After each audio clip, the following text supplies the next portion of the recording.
رسوله والله يشهد إن المنافقين لكاذبون اتخذوا أيمانهم جنة فصدوا عن سبيل الله إنهم ساء ما كانوا يعملون ذلك بأنهم آمنوا ثم كفروا فطبع على قلوبهم فهم لا يفقهون وإذا رأيتهم تعجبك أجسامهم وإن يقولوا تسمع لقولهم كأنهم خشب مسندة يحسبون كل صيحة عليهم هم العدو فاحذرهم قاتلهم الله أنى يؤفكون وإذا قيل لهم تعالوا يستغفر لكم رسول الله لووا رؤوسهم ورأيتهم يصدون وهم مستكبرون سواء عليهم أستغفرت لهم أم لم تستغفر لهم لن يغفر الله لهم إن الله لا يهدي القوم الفاسقين هم الذين يقولون لا تنفقوا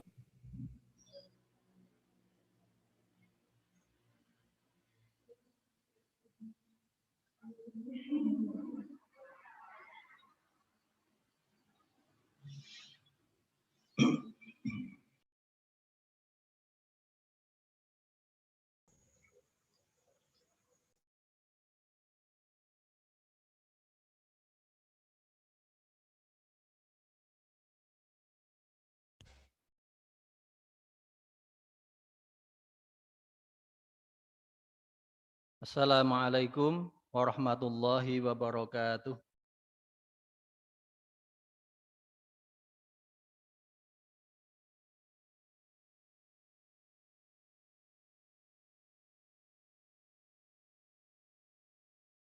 Alhamdulillahirabbil alamin.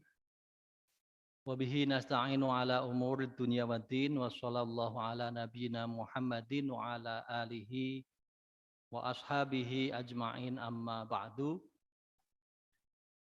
Jamaah rahimakumullah, mari kita awali pagi ini dengan sedikit atau membaca melafalkan beberapa zikir pagi. A'udzu billahi minasyaitonir rajim. Raditu billahi robba wa bil islami dina wa bi Muhammadin nabiyya wa rasulah. Allahumma anta rabbi la ilaha illa anta khalaqtani ana abduka wa ana ala ahdika wa wa'dika mastata'tu abu'u laka bi ni'matika alayya wa abu'u bi dzambi faghfirli fa innahu la yaghfirudz dzunuba illa anta. Asbahna wa asbahal mulku lillah walhamdulillah. Allahumma bika asbahna wa bika amsayna wa ilaikan nusyur. Allahumma inni asbahtu fi ni'matin wa afiyatin wa sitrin fatimma alayya ni'mataka wa afiyataka wa sitraka fid dunya wal akhirah. Allahumma inni as'aluka khaira ma fi hadzal yaum wa khaira ma ba'dah. Wa a'udzubika min syarri ma fi hadzal yaum wa syarri ma ba'dah. Rabbana atina fid dunya hasanah wa fil akhirati hasanah wa qina adzabannar. Walhamdulillahi rabbil alamin. Alhamdulillah, kita bersyukur pada Allah Subhanahu wa taala. Pagi ini kita semuanya masih diberikan kesehatan dan kesempatan oleh Allah Subhanahu wa taala Setelah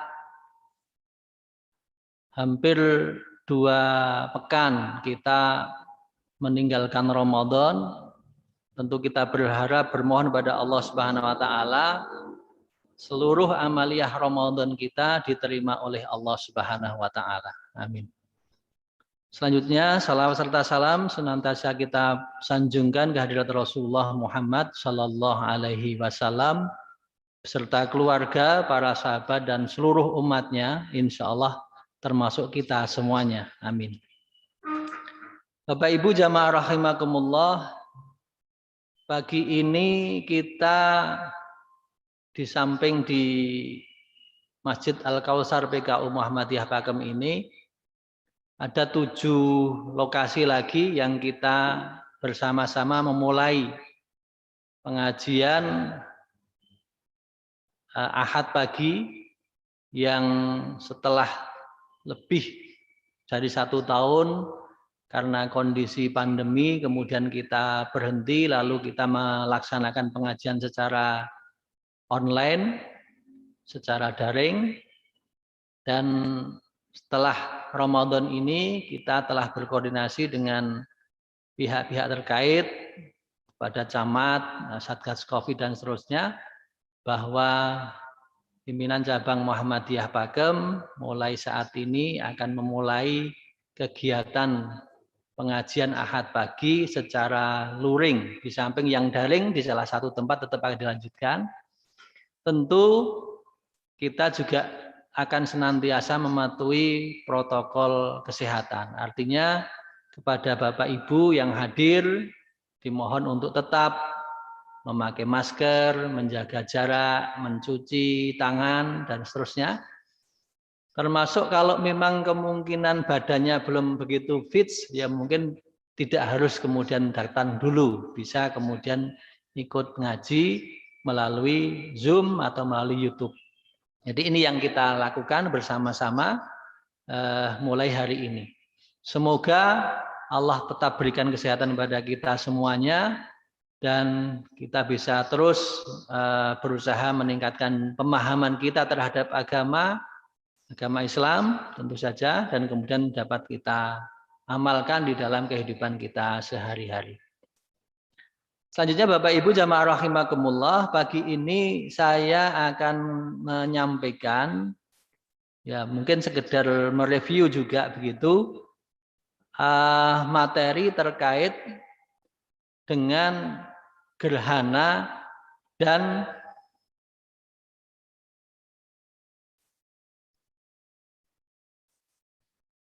arah kiblat. Jadi gerhana dan arah kiblat. Mengapa materi ini kita sampaikan saat ini? Karena nanti tanggal 26, 27, 28 itu ada 2 peristiwa penting. Yang pertama adalah peristiwa gerhana bulan total tanggal 26, dan kemudian 27, 28 itu setiap tahun kita bisa melakukan kegiatan rusdul kiblat, mengukur kembali, mencocokkan kembali arah kiblat kita, karena pada tanggal itu posisi matahari berada di atas Ka'bah di Makkah, sehingga kita bisa melihat, mengkonfirmasi tempat sholat kita itu apakah sudah mengarah kepada kiblat atau belum. Tentu ini kajian ini mungkin sebenarnya hanya mereview saja, karena persoalan arah kiblat itu kan sebenarnya sejak Muhammadiyah berdiri 100 tahun yang lalu lebih itu kan sudah digaungkan, tetapi ternyata juga masih ada 1-2 yang bertanya, bahkan perlu mendapatkan penjelasan ulang. Maka 2 materi ini yang nanti akan kita bersama-sama kaji secara mungkin juga secara cepat. Saya akan mengaturkan materi ini. Bapak Ibu jamaah rahimakumullah, jadi matahari dan bulan itu adalah bagian dari tanda kekuasaan Allah. Dalam surat Fusilat ayat 37 Allah berfirman, wa min ayatihi, dan di antara tanda-tanda kekuasaan Allah. Min di sini menunjukkan litab'id, untuk menunjukkan sebagian. Jadi sebagian saja tanda kekuasaan Allah itu adalah al-lailu wan nahar, malam dan siang, was-samsu wal qamar, dan matahari juga bulan. Di ayat ini ada 4 tanda kekuasaan Allah yang disebutkan. Ada malam dan siang, ada matahari dan bulan. Itu adalah sebagian dari tanda kekuasaan Allah. Maka la tasjudu lisyamsi, jangan engkau bersujud menyembah kepada matahari, wala lil qamari, dan juga jangan engkau sujud menyembah kepada bulan. Wasjudu lillah, dan sujudlah kamu kepada Allah, alladzi khalaqahunna, yang menciptakan semua itu. Malam, siang, matahari, bulan, itu yang menciptakan Allah. In kuntum iyyahu ta'budun, apabila engkau itu betul-betul hanya beribadah kepada Allah. Kan kita sering membaca, melafalkan di dalam setiap sholat kita kan, iyyaka na'budu wa iyyaka nasta'in. Hanya kepadamu kami menyembah dan hanya kepadamu kami memohon pertolongan. Maka ketika kita sudah setiap hari mengikrarkan hanya beribadah kepada Allah, ayat ini, surat Fusilat 37 ini menekankan kembali, wasjudu lillah, sujudlah kamu kepada Allah yang menciptakan semua itu. Selanjutnya, Bapak Ibu jamaah rahimakumullah, sebagaimana tadi kita sampaikan di awal bahwa tanggal 26 besok akan ada terjadi gerhana. Di antara riwayat atau keterangan yang bisa kita terima terkait dengan sejarah, terutama sholat gerhana, itu adalah ketika ada satu hadis Anil Mughirah ibni Syu'bah. Dari Mughirah bin Syu'bah, dia berkata, ingka syafatis syamsu yauma mata Ibrahim. Matahari terhalang atau terjadi gerhana matahari yauma mata Ibrahim, pada hari kematian Ibrahim, anaknya atau binti Rasulullah, binti Muhammad. Jadi putra Nabi Muhammad yang bernama Ibrahim itu wafat. Faqalan nas, kemudian manusia, orang-orang pada waktu itu berkata, ingka syafat li mauti Ibrahim. Matahari ini terhalang atau terjadi gerhana matahari ini karena kematian Ibrahim. Faqala Rasulullah SAW, kemudian Rasulullah SAW bersabda, inna syamsa, sesungguhnya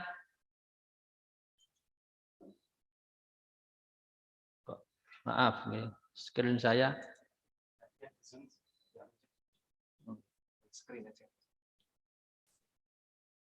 Maaf, kita ulangi ya. Mana? Ya. Kita ulangi, kita lanjutkan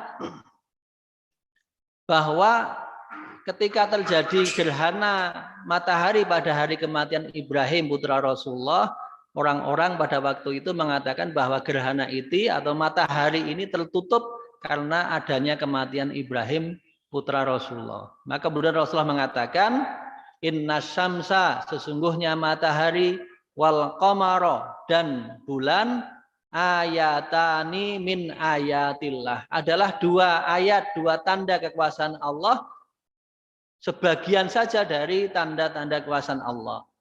La yang kasifani li mauti ahadin, keduanya matahari atau bulan itu tidak akan tertutup atau terjadi gerhana karena kematian seseorang, wala li hayatihi, dan juga tidak akan terjadi seperti itu hanya karena kematian seseorang. Ketutup enggak ini?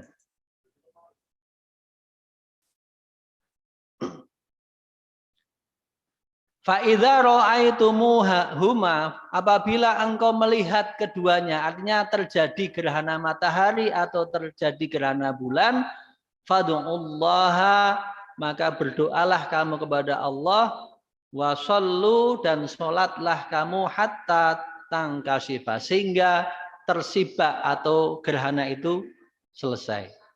Jadi ini sejarah terjadinya gerhana, kemudian terjadi ada perintah atau syariat sholat gerhana itu ketika ada kematian Nabi Ibrahim putra Nabi Muhammad, yang kemudian oleh masyarakat dianggap itu terjadi karena kematian seseorang, maka Rasulullah meluruskan hal itu adalah tanda kekuasaan Allah. Tidak ada kaitannya dengan kelahiran atau kematian atau hidup dan matinya seseorang. Jadi ini yang menjadi landasan untuk kemudian kita melaksanakan ibadah terkait dengan gerhana. Selanjutnya Bapak Ibu jamaah rahimakumullah, gerhana matahari itu gerhana itu ada dua ya. Tentu kemudian karena tadi ada matahari dan bulan, maka ada gerhana matahari, ada gerhana bulan. Gerhana matahari adalah fenomena yang terjadi ketika bulan terletak di antara bumi dan matahari. Sehingga terjadi inkasyafa atau tertutup, peristiwa di mana sinar matahari menghilang, baik sebagian atau total pada siang hari karena terhalang oleh bulan yang melintas antara bumi dan matahari. Itu gerhana matahari. Kemudian gerhana bulan adalah fenomena yang terjadi ketika posisi bumi berada di antara matahari dan bulan. Sehingga gerhana matahari atau gerhana bulan itu adalah peristiwa di mana cahaya bulan hilang baik sebagian atau total pada malam hari karena terhalang oleh bayangan bumi. Karena posisi bulan yang berada di balik bumi dan matahari. Nah, intinya ketika gerhana bulan itu terjadi karena memang posisinya yang bulan itu secara umum kita pahami ya, memantulkan cahaya matahari tapi terhalang oleh posisi bumi yang ada di antara bulan dan matahari. Kemudian Bapak Ibu jamaah rahimakumullah, ada sering kita mendengar istilah ya, sholat kusuf dan sholat khusuf. Jadi istilah ini bisa jadi berbeda, tetapi di sebagian ulama juga mengatakan itu sama, artinya menyebut matahari, gerhana matahari atau gerhana bulan itu dengan kusuf atau dengan khusuf itu sama. Karena di dalam beberapa ayat itu ada menggunakan beberapa hadis Rasulullah itu menggunakan inkasyafa atau dengan khosafat. Jadi dua-duanya itu digunakan dalam kegiatan atau keterangan terkait dengan gerhana matahari atau gerhana bulan. Selanjutnya, Bapak Ibu jamaah rahimakumullah,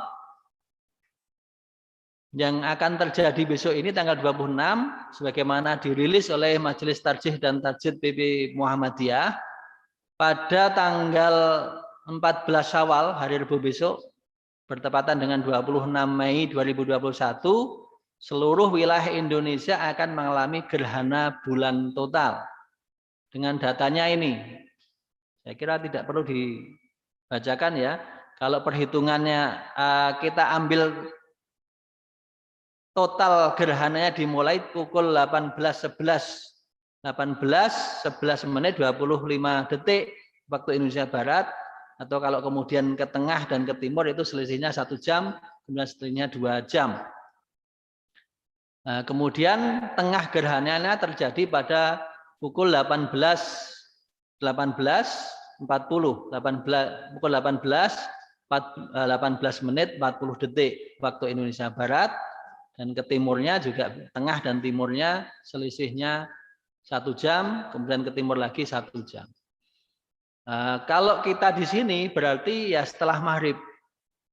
Maghrib kita kan jam sekarang ini kan jam 17.40-an ya kurang lebih ya. Sekitar itu. Jadi setelah maghrib kemudian ada gerhana. Mungkin karena posisinya itu jam sekian itu, dan apalagi kalau sekarang di tempat kita barangkali ya sudah banyak lampu, tidak akan terasa ya.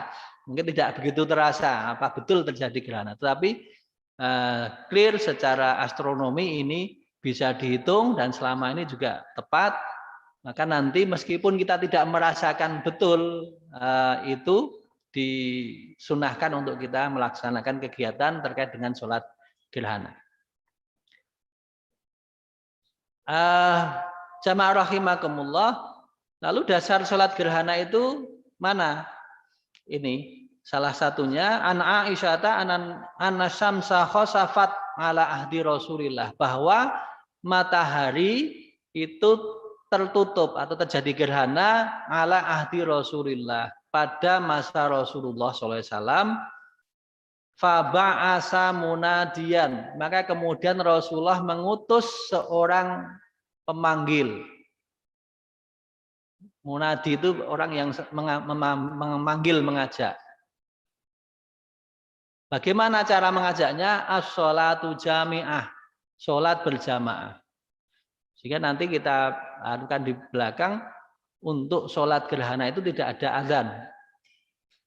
Tidak ada azan, tapi as-sholatu jami'ah, mari sholat berjamaah. Taqaddama, kemudian Rasulullah maju, fasholla, kemudian sholat arba'a raka'atin, 4 kali ruku'. Ini arba'a raka'atin bukan 4 rakaat, tapi 4 kali ruku', fi raka'ataini, di dalam 2 rakaat.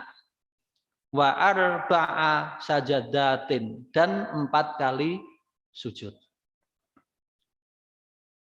Kemudian ada lagi An Ibnu Mas'ud, dari sahabat Ibnu Mas'ud, qala, dia berkata, qala Nabi sallallahu alaihi wasallam, Nabi Muhammad sallallahu alaihi wasallam bersabda, inna syamsa, sesungguhnya matahari, wal qamara, dan bulan, la yang kasifani, tidak akan tertutup, terhalang atau terjadi gerhana, limauti ahadin, karena kematian seseorang, minan nas, seseorang, walakinnahuma, tetapi keduanya, matahari atau bulan itu terjadi gerhana, dia karena ayatani min ayatillah, merupakan 2 ayat dari tanda kekuasaan Allah.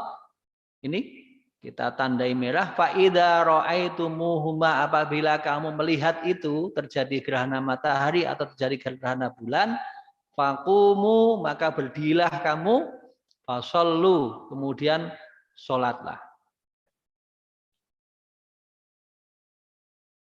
Nah, tadi yang kita sampaikan tidak adzan. Jadi ingkasafati syamsu, matahari terjadi gerhana, fa'amara Rasulullah SAW, Rasulullah memerintahkan seseorang, rajulan, fanada, kemudian memanggil, annas sholata jami'ah, untuk melakukan sholat jamaah, fajtama'an nas, maka kemudian manusia, orang-orang berkumpul, fasalla bihim, kemudian Nabi sholat bersama mereka, Rasulullah SAW, fakabbaro, kemudian takbir, dan seterusnya, nanti penjelasannya tentang tata cara. Terakhir, jadi fakabbaro dimulai dengan takbir, lalu terus nanti keterangannya di slide lain kita jelaskan tentang rangkaian di dalam sholat itu. Summa tasyahada, kemudian bertasyahud. Jadi akhirnya nanti dengan tasyahud, summa salama, kemudian salam, faqama fihim, kemudian Nabi berdiri di antara sahabat tadi itu, artinya setelah sholat kemudian berdiri, fahamidallah, mengucapkan alhamdulillah, wasanna alaihi, kemudian memuji Allah, summa qala, kemudian berkata, inna syamsa wal qamara la yankhasifani limauti ahadin, dan seterusnya tadi, bahwa matahari dan bulan tidak terjadi gerhana hanya karena kematian seseorang.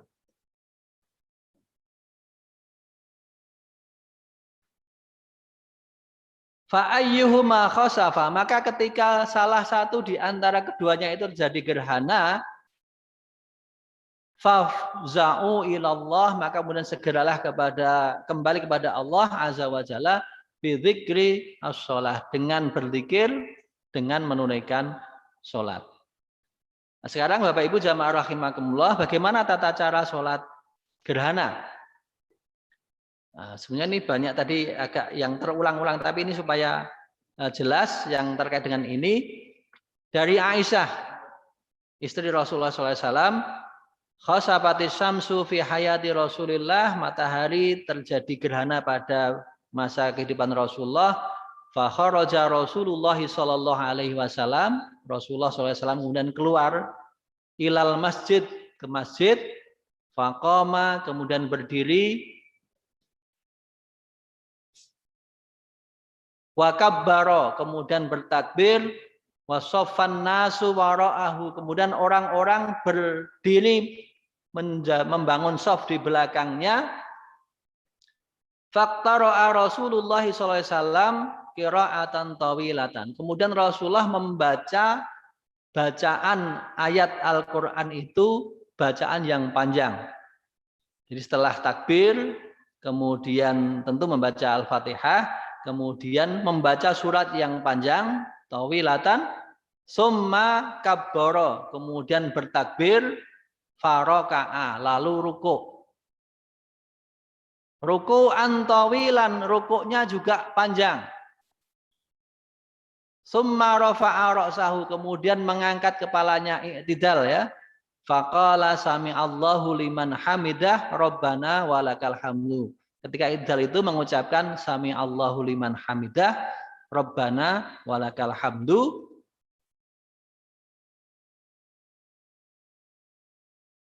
Summa qama, kemudian berdiri. Faqtara'a qira'atan tawilatan, lalu membaca lagi bacaan yang panjang. Jadi Al-Fatihah lagi, kemudian bacaan surat yang panjang. Hiya adna minal qira'atil ula, tetapi qira'ah atau bacaan pada surat pada yang kedua ini itu lebih pendek daripada bacaan yang pertama. Summa kabara, kemudian takbir. Faraka'a ruku'an tawilan, lalu rukuk dengan panjang. Huwa adna minar ruku'il ula, tetapi juga panjangnya tidak sepanjang pada rukuk yang pertama. Summa qala, lalu mengucapkan sami Allahu liman hamidah rabbana walakal hamdu, artinya kemudian i'tidal lagi. Summa sajada, kemudian sujud.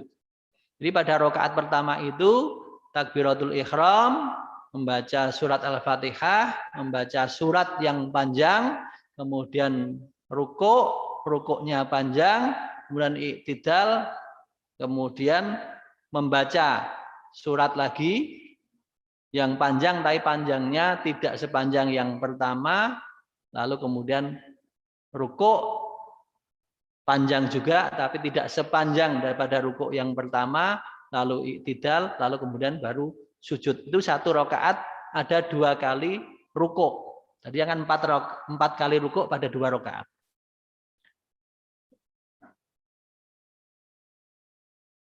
Summa fa'ala fi raqatil ukhra, kemudian Nabi melakukan itu pada rakaat berikutnya, jadi rakaat yang kedua. Jadi rakaat pertama sudah dilakukan dengan 2 kali rukuk dengan bacaan yang panjang dan kemudian lebih pendek lagi. Pada rakaat kedua juga sama seperti itu. Misla zalika, seperti itu. Hatta stakmala arba'a raka'atin, sehingga sempurnalah terjadi 4 kali rukuk, wa arba'a sajadatin, dan 4 kali sujud, wanjalatis syamsu qabla ayang syorifa, sampai matahari itu tersibak, artinya selesai gerhananya sebelum Nabi selesai sholat. Bahkan ini tata cara sholatnya. Lalu di sini yang merah ini kita tandai summa qama, kemudian Nabi setelah itu berdiri, fa khataban nas, kemudian berkhutbah kepada manusia, fasna 'alallah, kemudian memuji Allah, dan seterusnya dan seterusnya. Jadi inilah tata caranya, bukan khutbah dulu baru sholat, tapi sholat baru khutbah. Jadi kan jelas ini. Jadi tadi Nabi keluar diikuti jamaah, lalu sholatnya 2 rakaat dengan 4 kali ruku, 4 kali sujud. Setelah itu summa qama fa khataba. Kemudian Nabi berdiri untuk berkhutbah.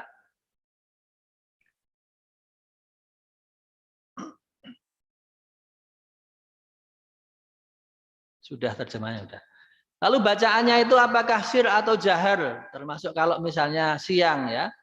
Ana Aisyah anak Nabi sallallahu alaihi wasallam jahara fi sholatil khusuf. Nabi Muhammad SAW diterangkan oleh Aisyah istri Rasulullah bahwa Nabi Muhammad SAW jaharo, yang hijau ini jaharo, menjaharkan fi sholatil khusufi, pada bacaan sholat khusuf, bi qiraatihi, bacaannya fasalla arba'a raka'atin, sholat 4 kali ruku, fi raka'ataini, dalam 2 rakaat, wa arba'u sajadatin, dan 4 kali sujud. Jadi bacaannya itu jahar. Meskipun kalau besok ya malam ya, habis maghrib. Secara umum kan biasanya malam ya sholatnya dijaharkan. Termasuk kalaupun siang gerhana matahari itu juga dijaharkan. Seperti sholat Jumat atau sholat Id juga begitu. Ini yang tadi khosyafa pakai khof ya, yang ini sama juga Aisyah jahara bil qiraati fi sholatil kusuf. Di sini pakai ka, kusuf. Jadi antara khusuf dan kusuf ini dipakai istilahnya hampir sama.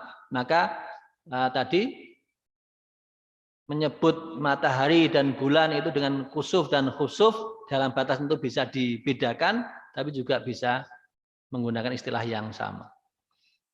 Selanjutnya, Bapak Ibu jamaah rahimakumullah,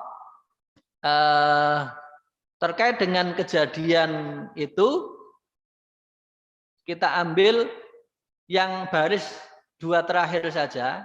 Artinya itu yang lain kan hampir sama terkait dengan penjelasan terjadinya gerhana. Maka fa'idza ra'aitum dzalika, apabila engkau melihat hal itu terjadi, gerhana matahari atau gerhana bulan, fad'ullaha, maka berdoalah kamu kepada Allah, wa kabbiru, dan bertakbirlah, wa shollu, dan sholatlah kamu, wa tasaddaqu, dan bersedekahlah kamu. Maka di antara amaliyah yang bisa kita lakukan di samping sholat gerhana itu sendiri, ya di situ ada takbir, mengagungkan asma Allah, ya kita sholat, tapi ada tasaddaqu, kita dianjurkan juga oleh Rasulullah untuk bersedekah. Monggo nanti seperti apa bentuknya, atau mungkin bisa, karena kita sekarang ini baru untuk gerakan membantu di Palestina ya, mungkin besok ketika sholat gerhana itu kita arahkan juga ke sana, semoga saja lah itu. Salah satunya bisa kita wujudkan ke sana. Ini tadi sudah. Tambahannya, tadi ada doa, ada zikir, ada sholat, ada sedekah, ada wastighfarihi, dan kemudian kita juga dituntunkan untuk melakukan atau mengucapkan istighfar. Ya rangkaiannya saya kira jadi ya mengagungkan asma Allah, ya sholat, ya berdoa, ya sedekah, ya istighfar.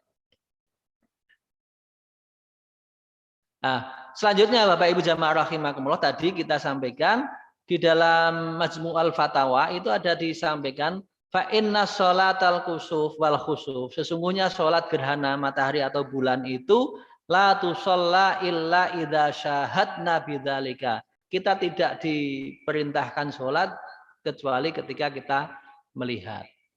Ya, secara umum ya kalau tidak melihat, tapi tadi disampaikan berdasarkan keterangan atau rilis dari PP Muhammadiyah itu seluruh Indonesia wilayah itu masuk. Jadi masuk. Meskipun kita tidak melihat secara jelas ya pada peristiwa itu, karena apalagi sekarang di lingkungan kita udah semuanya lampu sehingga tidak terasa itu kegiatan adanya gerhana itu. Maghrib di semua lingkungan kita lampu hidup, ya tidak terasa apakah itu gelap atau tidak, tapi sebenarnya itu terjadi. Maka berdasarkan itu tetap kita nanti monggo disunahkan untuk melaksanakan kegiatan sholat gerhana. Bapak Ibu, jamaah rahimakumullah, itu yang terkait dengan gerhana. Selanjutnya masih ada materi terkait dengan arah kiblat dan hukumnya yang tadi kita sampaikan pengantarnya. Ini tempat sholat kita, lalu itu Ka'bah, maka ya kira-kira seperti ini kita melaksanakan sholat mengarah ke kiblat. Nanti hukum-hukumnya bagaimana? Nah, yang perlu kita pahami, Bapak Ibu jamaah rahimakumullah, apa sih itu kiblat? Kiblah berasal dari bahasa Arab yaitu kiblah, adalah arah. Jadi bukan bangunannya, tapi arah yang merujuk ke satu tempat di mana bangunan Ka'bah itu berada. Di arahnya. Kemudian lalu Ka'bah itu apa? Ka'bah adalah bangunan yang berbentuk kota terletak di tengah-tengah Masjidil Haram, kota Makkah, Saudi Arabia. Nah, Ka'bah juga disering dengan Baitullah. Bangunan ini merupakan pusat ibadah umat Islam. Jadi seluruh umat Islam itu sholatnya mengarahkan kiblatnya itu ke Ka'bah itu, yang kalau kita di sini ya berarti arahnya selama ini kita mengenali pokoknya ngalor-ngulon gitu ya. Dulu kan kita ngulon. Nah, kemudian karena kita sudah tahu posisinya itu di mana, ini penting. Posisi Ka'bah itu di 21 derajat 25 menit 21 detik lintang utara. Jadi di sebelah utara garis khatulistiwa, sementara kita agak di selatan garis khatulistiwa. Sehingga arahnya yang ngalor ngulon gitu saja. Tapi kan arahnya seberapa derajatnya nanti ada hitungannya, ini tidak kita bahas di sini. Tapi penting juga kita mengenal bangunan Ka'bah itu saat ini dimensinya adalah tingginya 13,1 meter, sisi-sisinya kiri kanannya itu 11,03 dan 12,62. Jadi tidak persis kubus itu ya. Tidak persis kubus. Memang ini juga berkembang dulu. Kalau kita melihat riwayatnya itu kan dulu juga tidak sebesar itu, tidak salah gitu. Tapi prinsipnya sekarang ini dimensi Ka'bah itu sekian. Nah, ini gambaran kita. Kita di Yogyakarta itu di sebelah garis lintang ya. Kemudian posisi Ka'bah di sebelah utara. Sehingga kalau kita mau madhep ngulon lempeng, niku mangke ketemune teng Madagaskar ya. Ya. Maka kita menghadapnya ke arah Serong ke utara. Ukurannya sudah nanti di konteksnya yang lain. Lalu hukum-hukumnya terkait dengan apakah perlu sih kita itu harus mengarahkan kiblat, dalam hal apa kita harus, dan hal-hal yang boleh dan yang sunnah. Hukum menghadap kiblat itu ada berapa? Yang pertama wajib menghadap kiblat itu ketika sholat fardu ataupun sholat sunnah. Termasuk ketika menguburkan jenazah, ya meskipun kita kalau khususnya jenazah belum sepenuhnya kalau kiblat masjid insya Allah sudah mulai diluruskan. Tapi kalau jenazah karena kondisinya sudah, apalagi bongkar yang dulu ya sudah seperti itu. Tapi ini terus terang memang ada mungkin yang kalau dikategorikan sebagai wajib, bagaimana? Ya arahnya ke sana. Ya paling ora lah ojo nganti ngubur jenazah dari pingitan lah gitu. Ya kalau udah ngulon meskipun belum ngiring ngalor ngulon ya masih bisa lah untuk jenazah. Kalau untuk sholat ya kita berusahakan lebih tepat lagi nanti. Ada yang hukumnya sunat menghadap kiblat, yaitu membaca Al-Quran, berdoa, berzikir, tidur. Dan Rasulullah ketika tidur kan membaringkan di sisi kanan, terusnya itu menghadap ke kiblat. Kemudian ada yang haram kita menghadap kiblat ketika buang air besar atau buang air kecil di tempat yang terbuka. Nah, biar saya oke wong neng kali. Ya, orang aja. Atau orang lewat karena naik motor ke susu terus ya, tetap harus berhati-hati itu ya. Jadi haram menghadap kiblat atau membelakangi kiblat juga termasuk. Kemudian makruh membelakangi arah kiblat dalam setiap perbuatan seperti buang air besar atau kecil yang konteksnya berdinding itu juga makruh. Kalau bisa itu ya tetap saja meskipun ada batas dinding itu kalau bisa tidak mengarah ke barat timur tetapi ngalor ngidul. Kalau tukang-tukang yang tahu apa katakanlah masalah begini, insya Allah beliau akan membangunkan kamar mandi itu tetap saja arahnya tidak ngalor ngidul, tidak ngetan ngulon tapi yang ngalor ngidul. Kemudian ini pendapat ulama terkait dengan penetapan arah kiblat. Imam Hanafi, Imam Maliki, Imam Syafi'i, Imam Hambali. Jadi imam yang 4 itu sama-sama sepakat bahwa menghadap ke arah kiblat adalah syarat sahnya sholat. Tentu ada kecualian ya ketika orang dalam perjalanan. Nah itu ada perkecualian. Itu pun kalau memungkinkan itu menghadap ke kiblat dulu kemudian baru mengikuti arahan. Tapi secara umum bahwa ketika sholat itu diusahakan atau wajib bahkan jadi syarat sahnya sholat. Lalu Imam Syafi'i membagi kiblat itu menjadi 3. Kiblat yakin, kiblat dzon, dan kiblat ijtihad. Kiblat yakin itu seperti apa? Kita anukan dulu. Kenapa sih ada perbedaan? Maaf tadi kiblat. Nah, ini kiblat yakin. Kiblat yakin itu ketika kita ada di Masjidil Haram bisa secara mata langsung kita melihat Ka'bah itu namanya kiblat yakin. Betul-betul itu Ka'bah di depan kita. Itu kiblat yakin. Kalau kemudian kiblat dzon itu sangkaan.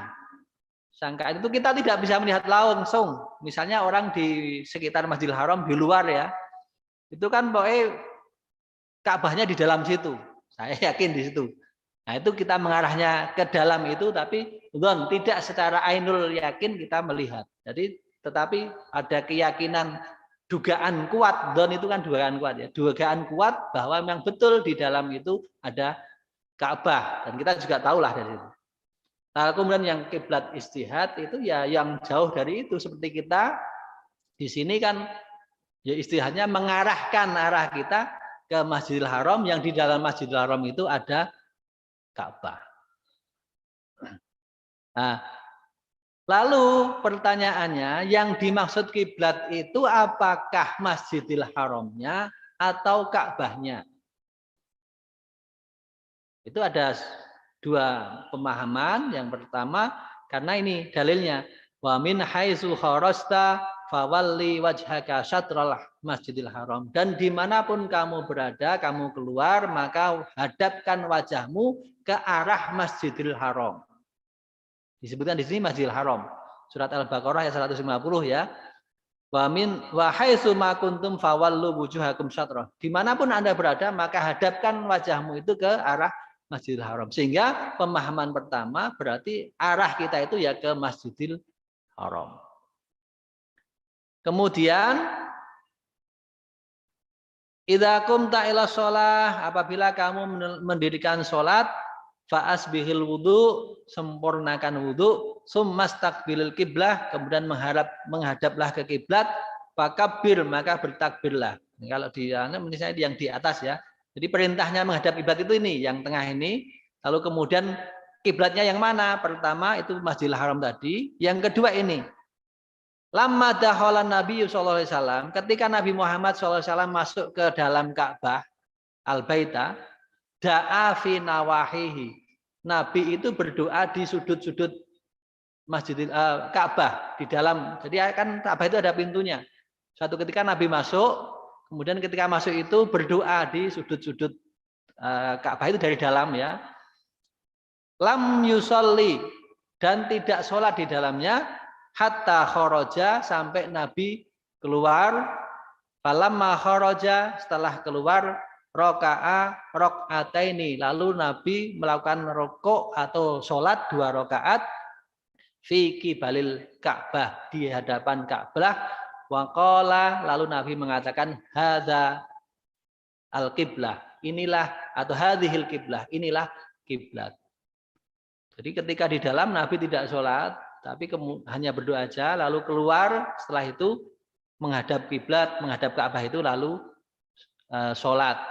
Lalu mengatakan inilah kiblat. Sehingga ya kalau kita acu pada ini ya memang katakanlah inti dari kiblat itu ya Baitullah, Ka'bah itu sendiri. Yang Ka'bah itu ada di dalam Masjidil Haram. Ketika orang sholat menghadap ke Masjidil Haram, ya insya Allah juga sudah menghadap ke kiblat. Meskipun kalau sekarang itu kan posisi Masjidil Haram itu kan tidak sepenuhnya bundar gitu ya, melingkar betul, ada yang memanjang ke sana. Bisa jadi kalau dapatnya yang sana, kalau hanya itu ya tidak. Tapi kan di sana udah ada, di luar itu udah ada garis-garisnya. Jadi keramik ini sudah diatur, itu adalah soft arah kiblat. Nah, ini tadi perbedaan kiblat itu Ka'bah atau Masjidil Haram. Imam Syafi'i dan Imam Hambali itu Ka'bah, Imam Hanafi dan Imam Maliki itu Masjidil Haram. Meskipun ketika kita menghadap ke Masjidil Haram pun di sana itu ada Ka'bah. Jadi sudah terakhir Bapak Ibu yang tadi kita sampaikan, tanggal 27 atau 28 Mei setiap tahun itu posisi matahari ini berada di atas Ka'bah pada waktu zuhur. Sehingga kalau kita di Yogyakarta itu bisa melihat arah kiblat kita itu dengan menggunakan bayangan matahari. Tentu kalau dengan alat setiap saat bisa kita ukur, meskipun ada tergantungan juga dengan cahaya matahari dan seterusnya. Ini gambarannya ketika besok tanggal 27 atau 28 jamnya adalah jam 4 sore waktu Saudi zuhur, kemudian kita ditambahkan 4 jam 20 menit 40 detik. Jadi waktu zuhurnya di sana jam berapa, kita tambahkan 4 jam 20 menit 40 detik, maka itu pas tepatnya matahari di atas Ka'bah. Seperti ini gambarannya. Anggaplah itu mungkin sore kan, sore jam 4. Kalau zuhurnya jam 12 kita tambah 4 jam kan jadi jam 4 ya. Itu maka jam 4 itu nanti tepatnya jam berapa, di 4.18 tidak salah. Itu kita bisa melihat dengan membuat satu tadi patok ini, yang merah ini, lalu kemudian ketika itu ada bayangan matahari ke timur, maka arah kita ya ke barat. Arah kiblatnya yang ke barat. Itu yang terpenting terakhir sebagai penutup. Bagaimana dengan kita? Ya insya Allah selama ini sudah diusahakan kiblat kita itu dibangun sesuai dengan arah kiblat. Tetapi ada juga di antara masjid-masjid kita yang mungkin dibangun lebih dulu, belum sepenuhnya katakanlah tepat betul gitu ya, sudah diusahakan ngalor-ngulon tapi belum sepenuhnya tepat. Atau juga karena kondisi tanah itu tidak memungkinkan dibangun menceng, lalu bangunannya tetap ke arah barat misalnya, itu bisa kita buat kiblatnya tanpa harus kemudian merubah masjidnya. Permasalahannya gini yang sering muncul di masyarakat, saya pernah ketika sosialisasi itu, lalu bagaimana dengan selama ini gitu ya, sing bangun piye salah pora, ya tidak. Yang dulu sesuai dengan perkembangannya, ilmu pengetahuannya dan terusnya, ya seperti itu, tidak perlu kita menyalahkan ombian sing bangun piye kuwi, tidak usah. Kemudian yang kedua, lalu sholat kita selama ini gimana? Sah atau tidak? Ya sah, insya Allah. Kalau kita mengacu pada pengertian umum, ya sejauh menghadapnya arah ke barat itu sudah, ya di sana ada kiblat. Menghadap ke timur pun itu karena bumi itu bulat, ya ketemu lagi. Tapi kiblat itu arah terdekat. Jadi kita berusaha yang terdekat dari itu sehingga derajatnya kita hitung. Jadi 24 derajat dari arah barat.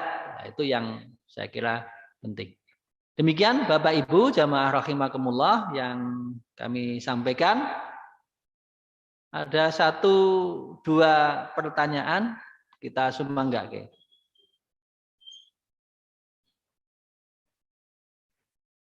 Mboten. Pun jelas nggih insyaallah. Nggih. Baik. Bapak Ibu jamaah rahimakumullah, intinya dari yang kita sampaikan pada hari ini, pada 26 besok itu ada gerhana bulan total yang di kita waktu Indonesia Barat itu terjadinya pukul 18 menit. Sehingga monggo nanti kita bisa melaksanakan ibadah sholat gerhana, mengamalkan sunnah ya untuk melaksanakan sholat gerhana.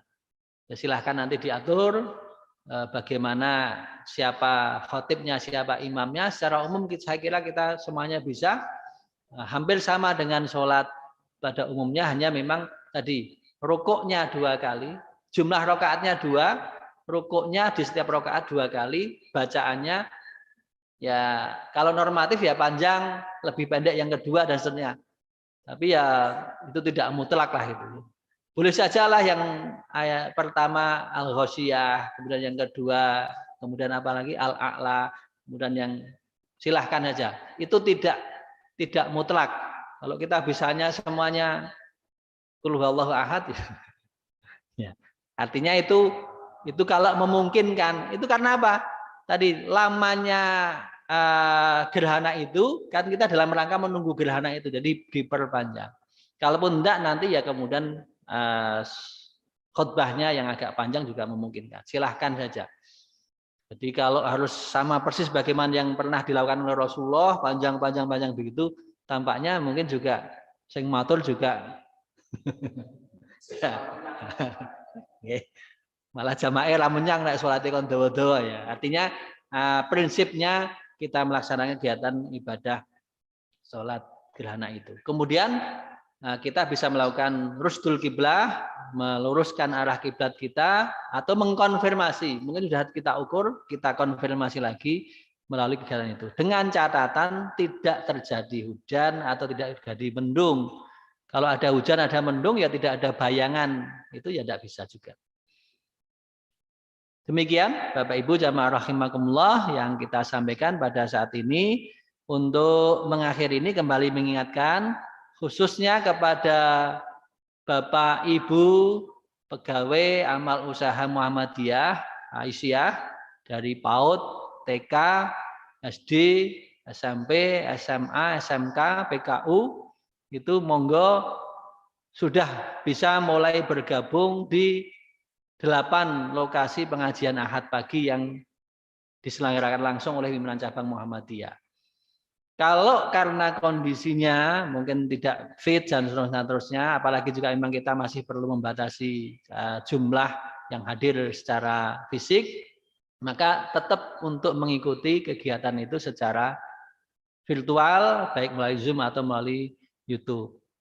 Yang penting kalau untuk pegawai amal usaha tentu saja ada presensi yang itu akan menjadi pertimbangan atau menjadi salah satu konteksnya pembinaan di persyarikatan, dan juga insya Allah akan juga dibuatkan link untuk resume. Ini bukan tidak percaya, tapi jangan sampai hadir kemudian absen lalu pergi itu ya. Nah, maka kemudian dibuatkan resume atau link resume. Jadi materi apa, tanggal berapa, pembicaraan siapa, poin-poinnya apa, nanti dikirim juga. Insya Allah Pak Ali yang menyiapkan itu sebagai satu catatan untuk kita punya resume setiap hari. Meskipun juga yang hadir secara fisik pun ya mestinya juga membawa catatan dan seterusnya. Demikian Bapak Ibu yang kami hormati, mari kita akhiri taklim kita pada pagi hari ini dengan bersyukur kepada Allah Subhanahu wa taala, senantiasa bermohon kepada Allah kesehatan dan kesempatan untuk bisa terus beramal soleh. A'udzubillahi minasyaitonirrajim. Bismillahirrahmanirrahim.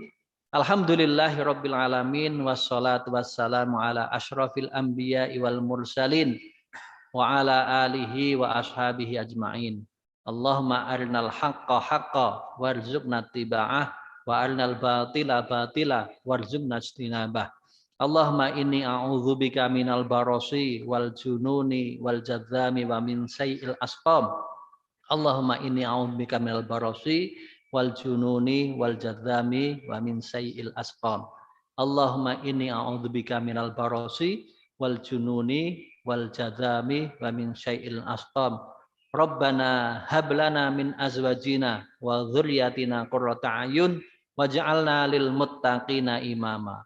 Rabbana atina fid dunya hasanah wa fil akhirati hasanah wa qina adzabannar walhamdulillahi rabbil alamin.